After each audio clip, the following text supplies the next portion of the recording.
Ada kendala untuk teman-teman yang akan proses pulang, terutama yang hasil PCR test positif. Langkah apa saja yang harus kita lakukan?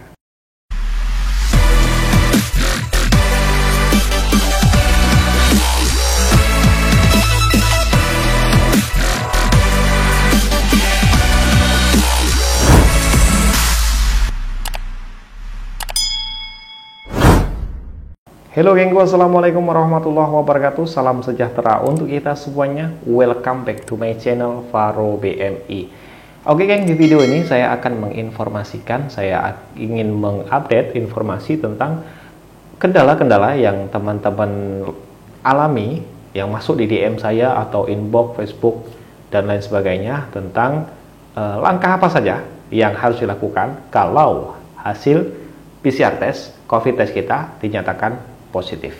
Nah, salah satu kendala ini menjadi polemik atau dilematik bagi teman-teman yang akan proses pulang. Nah, langkah yang pertama yang harus teman-teman jalani adalah tentu saja menunda kepulangan atau menunda proses pulang, proses rekalibrasi dan sebagainya.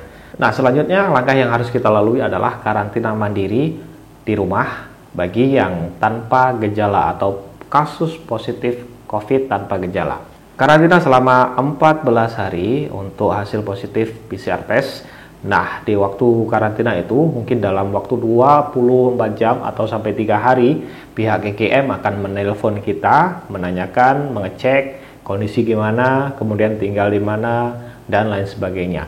Dan kalau tanpa simptom atau tanpa gejala, biasanya pihak GGM akan menyarankan isolasi mandiri atau karantina mandiri di rumah. Untuk teman-teman semuanya yang mengalami simptom atau mengalami demam dan lain sebagainya, nanti pihak GGM akan menyarankan untuk menghubungi nomor-nomor tertentu untuk penindakan atau penanganan medis selanjutnya. Tetapi selama masih bisa karantina mandiri, tanpa gejala, masih keadaan kondisi sehat, diharapkan untuk isolasi mandiri, perbanyak minum vitamin dan makanan-makanan penunjang imun kita, begitu geng. Nah, setelah 14 hari proses karantina mandiri di rumah, tentu saja teman-teman semuanya terobsesi ingin segera pulang, ingin segera proses rekalibrasi dan melanjutkan proses kepulangan.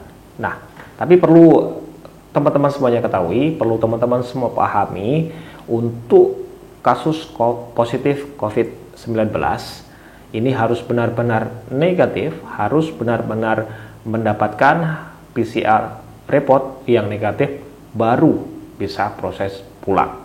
Nah, kalau teman-teman sempat baca tentang virus COVID-19, ini memang benar virus COVID-19 akan berdiam diri di manusia yang kasus positif COVID-19 selama 2-3 bulan.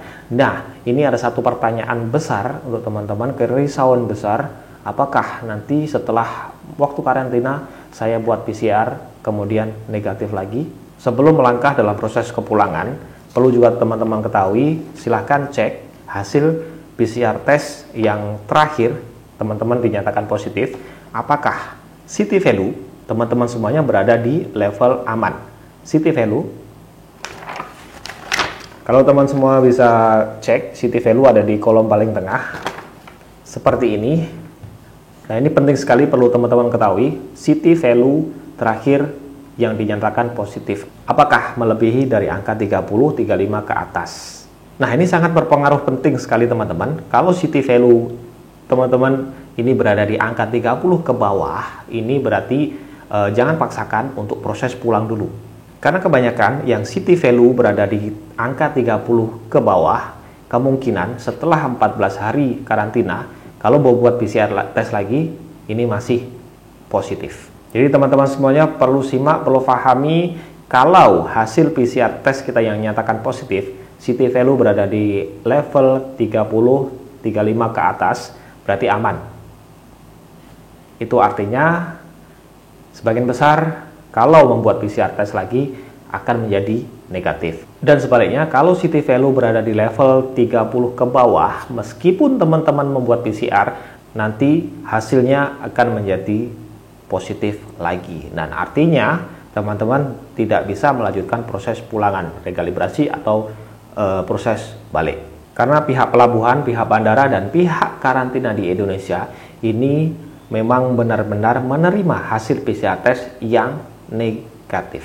Meskipun teman-teman semuanya sudah menjalani karantina. Nah, langkah selanjutnya untuk teman-teman yang mempunyai city value berada di level 30-35 ke atas, saya sarankan sebelum melanjutkan proses kepulangan, silakan membeli test kit antigen test seperti ini. Ada banyak sekali merek dan harganya bervariasi, dijual di apotek-apotek terdekat atau farmasi-farmasi terdekat berkisar 30, 40, 50 ringgit. Jadi setelah proses karantina 14 hari, kalau city value teman-teman semuanya berada di level aman 30-35 ke atas, silakan membeli test kit sendiri, kemudian tes dulu. Kalau dengan hasil negatif, berarti teman-teman semuanya bisa melanjutkan untuk proses pulang, booking tiket, membuat PCR, tes, dan kemudian rekalibrasi atau selanjutnya.